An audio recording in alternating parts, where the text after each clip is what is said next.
Hello friends, स्वागत है आपका वागीश स्मार्ट स्टडी चैनल पर। आज हम भारत भूगोल के अंतर्गत हिमालय पर्वतीय प्रदेश पढ़ेंगे, जिसमें हम सभी महत्वपूर्ण प्रश्नोत्तर को कंप्लीट करने की कोशिश करेंगे। तो हम शुरुआत करते हैं। भारत के कितने प्रतिशत भाग पर पर्वत हैं? तो 10.6% भाग पर पर्वत हैं। भारत के कितने प्रतिशत भाग पर पहाड़ियां हैं? तो 18.5% भाग पर पहाड़ियां हैं। भारत का कितना प्रतिशत भाग पठारी है? तो 27.7% भाग पठारी है। भारत का कितना प्रतिशत भाग मैदानी है? तो 43.2% भाग मैदानी है। किस पर्वत श्रेणी को उच्च हिमालय का रीढ़ कहा जाता है?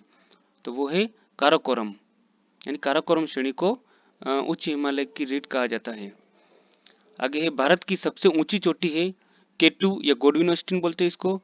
इसकी ऊंचाई है 8,611 मीटर, जो कि पीओके में स्थित है। ट्रांस हिमालय को संस्कृत में क्या कहते हैं? कृष्णागिरी। सिंधु नदी लद्दाख श्रेणी को किस स्थान पर काटती है? तो बुंजी नामक स्थान पर। लद्दाख व जास्कर श्रेणी के बीच कौन सी नदी बहती है? सिंधु नदी। काराकोरम, लद्दाख, जास्कर श्रेणियां किसका भाग है? तो ट्रांस हिमालय का भाग है ये। यानी काराकोरम, लद्दाख, जास्कर श्रेणियां ट्रांस हिमालय का भाग है। आगे, महान या वृहत हिमालय को अन्य किस नाम से जाना जाता है? तो हिमाद्री हिमालय। यानी महान या वृहत हिमालय, जिसको हिमाद्री हिमालय के नाम से भी जाना जाता है, क्योंकि यहाँ पे बहुत बर्फ रहती है इसलिए। वृहत व लघु हिमालय के बीच में कौन सी घाटियां हैं? तो इसके पश्चिम भाग में तो कश्मीर घाटी है और पूर्वी भाग में काठमांडू घाटी है। वह रेखा जहां पर तापमान सदैव 0 डिग्री से कम रहता है कहलाती है हिम रेखा।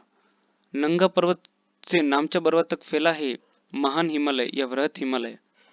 हिमालय की सबसे ऊंची चोटी है माउंट एवरेस्ट। इसकी ऊंचाई है 8,848 मीटर, जो कि नेपाल में स्थित है। भारत में स्थित सबसे ऊंची चोटी है कंचनजंगा, जो कि 8,598 मीटर ऊंची है, जो कि सिक्किम में स्थित है। ये भारत के अधिकृत क्षेत्र में सबसे ऊंची चोटी है। माउंट एवरेस्ट को नेपाल में किस नाम से जाना जाता है? तो सागरमाथा। माउंट एवरेस्ट को तिब्बत में किस नाम से जाना जाता है? तो चोमोलुग्मा। धौलाधर, पीर पंजाल, नागटिब्बा, महाभारत श्रेणियां है लघु हिमालय या मध्य हिमालय में स्थित है। यानी कि उसकी श्रेणियां है लघु हिमालय या मध्य हिमालय की। लद्दाख श्रेणी की सबसे ऊंची चोटी है राकापोशी। विश्व की सबसे अधिक तीव्र या खड़े ढाल वाली चोटी है राकापोशी। सियाचिन, बाल्टोरो, बियाफो, हिस्पार आदि हिमानिया या ग्लेशियर स्थित हैं महान हिमालय में। यानी कि ये सभी महान हिमालय में स्थित ग्लेशियर है। लघु हिमालय के ढालों पर पाए जाने वाले घास के मैदानों को कश्मीर में कहते हैं मर्ग, जैसे गुलमर्ग, सोनमर्ग। और लघु हिमालय के ढालों पर पाए जाने वाले घास के मैदानों को उत्तराखंड में कहते हैं बुग्याल या बयार। यानी कि जो लघु हिमालय में जो घास के मैदान पाए जाते हैं उनको कश्मीर में तो मर्ग कहते हैं और उत्तराखंड में इसको बुग्याल या बयार कहते हैं। हिमालय की सबसे नवीनतम पर्वतमाला है शिवालिक हिमालय। बाह्य हिमालय या दक्षिण हिमालय कहते हैं शिवालिक हिमालय को। लघु हिमालय व शिवालिक हिमालय को अलग करने वाली घाटियों को कहते हैं, इनको पश्चिम में तो दून कहते हैं जैसे देहरादून, और इसको पूर्व में द्वार कहते हैं जैसे हरिद्वार। गारो खासी जयंतिया पहाड़ियां स्थित हैं मेघालय में। अबोर, मिश्मी, पटकोई बूम पहाड़ियां स्थित है अरुणाचल प्रदेश में। केसर की खेती के लिए प्रसिद्ध मैदान है करेवा। यानी कि जो केसर की खेती करेवा के मैदानों में की जाती है। सिंधु व सतलज के बीच स्थित हिमालय के भाग को क्या कहते हैं? पंजाब हिमालय। सतलज व काली नदी के बीच स्थित हिमालय के भाग को कहते हैं कुमायूं हिमालय। काली व तीस्ता नदी के बीच स्थित हिमालय के भाग को कहते हैं नेपाल हिमालय। तीस्ता व ब्रह्मपुत्र के बीच स्थित हिमालय के भाग को कहते हैं असम हिमालय। हिमालय किस तरह की पर्वतमाला है? नवीन वलित पर्वतमाला है। यानी कि हिमालय एक नवीन वलित पर्वतमाला है। कांगड़ा घाटी स्थित है हिमाचल प्रदेश में। गंगोत्री हिमनद किस हिमालय में स्थित है? तो कुमायूं हिमालय में। वैष्णो देवी अमरनाथ गुफा किस हिमालय में स्थित है? कश्मीर हिमालय। कश्मीर हिमालय यानी पंजाब हिमालय, इसी को कहते हैं ये, जिसमें वैष्णो देवी अमरनाथ गुफा स्थित है। फूलों की घाटी स्थित है उत्तराखंड में।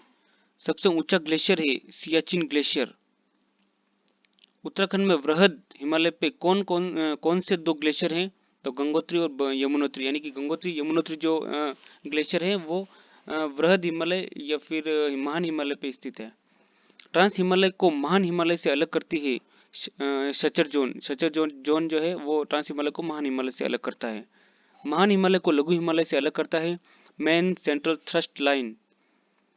लघु हिमालय को शिवालिक हिमालय से अलग करता है मेन बाउंड्री थ्रस्ट लाइन।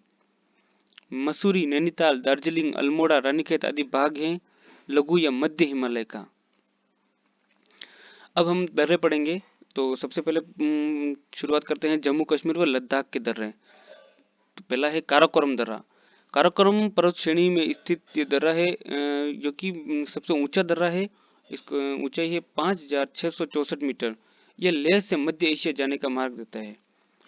जो जिला दर्रा जास्कर श्रेणी में स्थित श्रीनगर से लेह जाने का मार्ग स्थित है। पीर पंजाल दर्रा कुलागांव से कोठी को जोड़ता है। बनिहाल दर्रा जम्मू कश्मीर से श्रीनगर जाने का मार्ग देता है और इसी में बनिहाल दर्रे में जवाहर सुरंग स्थित है। बुर्जिला दर्रा श्रीनगर से गिलगित जाने का मार्ग देता है। यानी कि जम्मू कश्मीर और लद्दाख में कितने दर्रे हैं? काराकोरम, जोजिला, पीर पंजाल, बनिहाल और बुर्जिला दर्रा मुख्य है ये। अब हिमाचल प्रदेश के दर्रे। रोहतांग दर्रा पीर पंजाल श्रेणी में स्थित है, मनाली को लेह से जोड़ता है। शिपकिला दर्रा जास्कर श्रेणी में स्थित है, शिमला से तिब्बत जाने का मार्ग देता है। सतलज नदी का भारत में इसी दर्रे से प्रवेश होता है। यानी कि सतलज नदी भारत में शिपकिला दर्रे से प्रवेश करती है। बड़ा लाचा दर्रा जास्कर श्रेणी में स्थित है, मंडी से लेह को सड़क मार्ग द्वारा जोड़ता है। यानी कि अब हिमाचल प्रदेश में कितने दर्रे हैं? रोहतांग, शिपकिला, बड़ा लाचा। अब आगे बढ़ेंगे उत्तराखंड के दर्रे। सबसे पहला है माना दर्रा, कुमायूं श्रेणी में स्थित है। नीति दर्रा कुमायूं श्रेणी में स्थित मानसरोवर एवं कैलाश जाने का मार्ग है। लिपुलेख दर्रा कुमायूं श्रेणी को तिब्बत से जोड़ता है। अन्य दर्रे हैं उत्तराखंड के थांगला दर्रा, धर्मादरी दर्रा, मलिंगला दर्रा या मुलिंगला दर्रा। सिक्किम के दर्रे नाथुला दर्रा चुम्बी घाटी से तिब्बत जाने का मार्ग देता है। जलेपला दर्रा सिक्किम को तिब्बत और भूटान जाने का मार्ग देता है। तीस्ता नदी ने इस दर्रे का निर्माण किया है। यानी कि जलेपला दर्रा का निर्माण किया तीस्ता नदी ने। मणिपुर के दर्रे तुजू दर्रा, मणिपुर के मेन यही है तुजू दर्रा जो म्यांमार जाने का मार्ग देता है। अरुणाचल प्रदेश के दर्रे दिफू दर्रा पटको श्रेणी में स्थित है। ये अरुणाचल को म्यांमार से जोड़ता है। बोमडीला दर्रा त्वांग घाटी से तिब्बत जाने का मार्ग देता है। यांग्याप दर्रा चीन जाने का मार्ग देता है। इसके निकट से ब्रह्मपुत्र नदी भारत में प्रवेश करती है। पांग सांड दर्रा पटको श्रेणी में स्थित है, भारत को म्यांमार से जोड़ता है। यानी अरुणाचल प्रदेश के दर्रे हैं दिफू दर्रा, बोमडिला, यांग्याप और पांगसांग दर्रा। प्रायद्वीपीय दर्रे हैं, इनको भी देख लेते हैं साथ के साथ। पालघाट दर्रा केरल में स्थित है, पलक्कड़ को कोयम्बटूर से जोड़ता है। सोनघाट दर्रा केरल में स्थित है। थालघाट दर्रा महाराष्ट्र में स्थित है ये और नासिक को मुंबई से जोड़ता है। बोरघाट दर्रा महाराष्ट्र में स्थित है और मुंबई एवं पुणे को जोड़ता है ये। तो इस तरह से हमने दर्रे कंप्लीट किया। अब हम पढ़ेंगे थोड़ी सी चोटियां, यानी प्रमुख जो चोटियां हैं उनको पढ़ेंगे।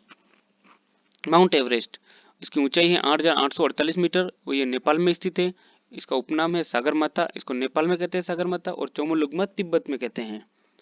कोडविनोस्टिन जो जिसको केटू बोलते हैं, इसकी ऊंचाई है 8,611 मीटर। ये पाक अधिकृत कश्मीर यानी पीओके में स्थित है और भारत की सबसे ऊंची चोटी है। कंचनजंगा ऊंचाई 8,598 मीटर, सिक्किम में स्थित है और भारत के अधिकार क्षेत्र में स्थित सबसे ऊंची चोटी है ये। मक्कालू 8,484 मीटर, नेपाल में स्थित है। धौलागिरी 8,172 मीटर, नेपाल में स्थित है। नंगा पर्वत 8,126 मीटर, जम्मू कश्मीर में स्थित है। अन्नपूर्णा 8,078 मीटर है और नेपाल में स्थित है। नंदा देवी 7,817 मीटर और उत्तराखंड में स्थित है ये। वैसे राकापोशी 7,787 मीटर और जम्मू कश्मीर में स्थित है राकापोशी। नामचा बारवा 7,757 मीटर, अरुणाचल प्रदेश में स्थित है ये। कामेत 7,728 मीटर, उत्तराखंड में स्थित है ये। त्रिशूल 7,120 मीटर, उत्तराखंड में स्थित। बंदरपूंछ 6,316 मीटर, उत्तराखंड में स्थित है ये। सारामती 3,826 मीटर, नागालैंड में स्थित है। बद्रीनाथ 3300 मीटर उत्तराखंड में स्थित है। तो इस तरह से हमने हिमालय के महत्वपूर्ण बिंदु को कवर किया है। अगले बिंदुओं में हम और भौतिक प्रदेश पढ़ेंगे। आई होप ये वीडियो आपको अच्छा लगा होगा। यदि अच्छा लगा हो वीडियो तो इसको लाइक और शेयर करें और दोस्तों में इसको सब्सक्राइब करें। तो धन्यवाद, आज के लिए इतना ही।